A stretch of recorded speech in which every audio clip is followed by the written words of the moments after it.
होत नाही.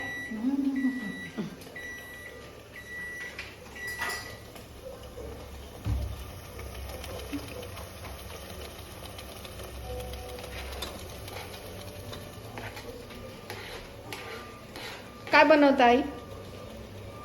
आज काय बनवताय आमच्यासाठी? Fish curry. फिश करी हे माझ्या मम्मींच्या हातची फिश करी आहे ना, ही वामची, ही फार सुंदर होत असते. आम्ही जेव्हा पण नगरमध्ये येतो ना, त्या खास आवर्जून आमच्यासाठी बनवत असतात. ही अशी फिश करी मी कधी आणि कुठंच खाल्लेली नाही, इतकी टेस्टी. भारीच है ना.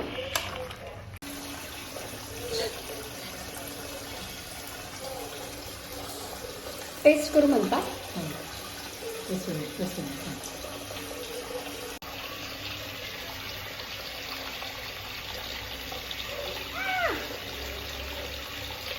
ही आमची जेवण टेस्ट करण्याची पद्धत. भारी झालं एकदम.